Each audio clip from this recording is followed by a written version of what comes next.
Okay, so we're now going to discuss a list of examples that we have here in connection to what we were discussing a while ago, which is about the square of a binomial, no? So here are the following examples for us to really understand the rule or definition that we had just discussed a while ago. Okay, so for example number one, we have x minus 2 squared. Okay, so of course, by applying the rule, we must square the first term, which is x. So that means x times x, so it will give us x squared. Okay, next, for us to get our middle term sa ating sagot, now we have to, of course, add, of course, plus twice, no, the product of the first term and the last term in our binomial, which is x minus 2. So that would be 2 times x times negative 2, and then plus, of course, if we're going to square the last term, which is negative 2, uh, that means negative 2 times negative 2, it will give us plus 4. Okay, so as we further solve this one, so just copy x squared.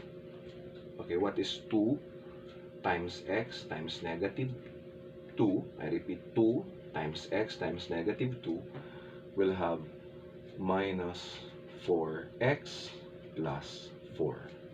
So, yun, nakuha na natin yung sagot sa ating example number 1, which is x squared minus 4x plus 4.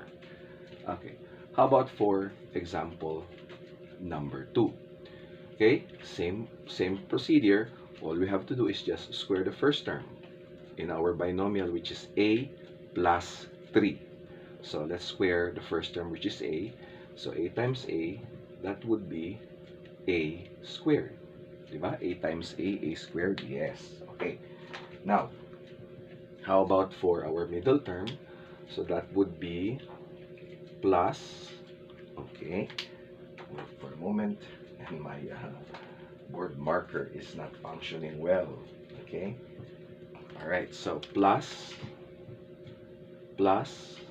twice the first term, which is plus, okay, twice the product of our first term, which is a, and our last term, which is 3. So that would be 2 times a times 3, and then let's square the last term. That means 3 times 3 will have 9.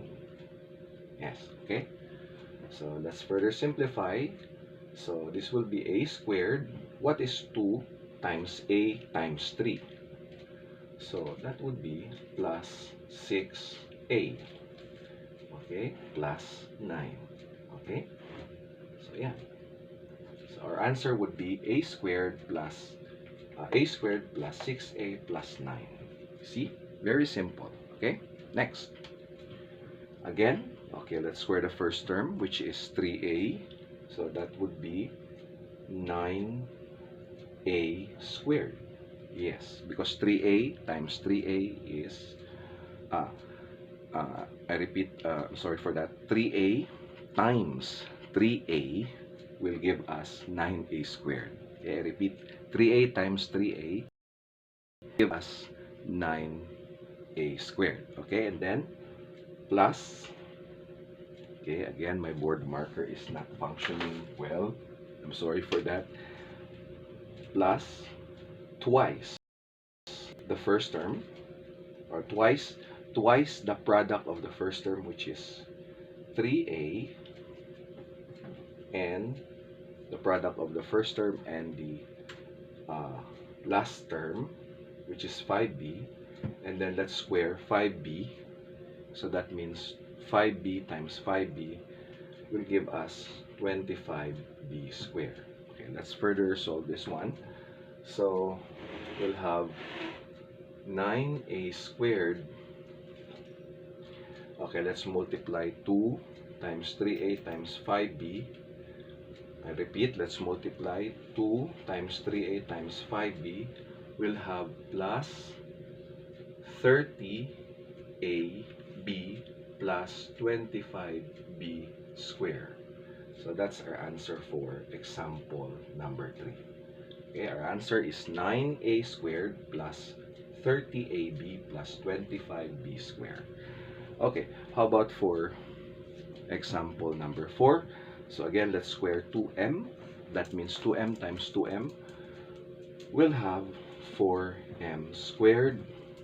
Okay, and then plus twice the product of 2m and negative 7n. So that means 2 times 2m times negative 7n.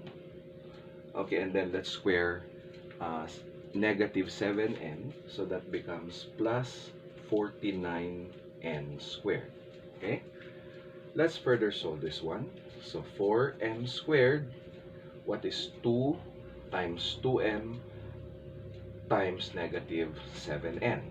So it will give us basically an answer of negative or minus 28mn plus 49n squared. So our answer for example number 4 is 4m squared minus 28mn plus 49n squared. Okay? And lastly, for our last example, square 5x.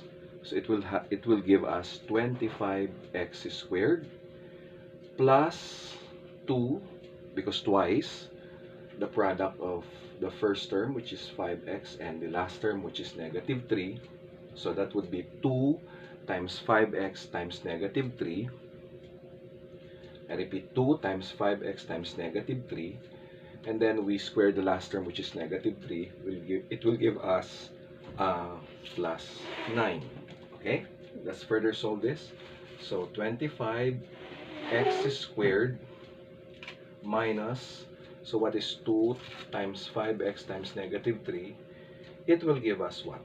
It will give us negative 30x plus 9. Okay? So, yan. Nakuha po natin lahat ng ating, nakuha natin lahat ng sagot sa ating mga examples. Okay? Copy?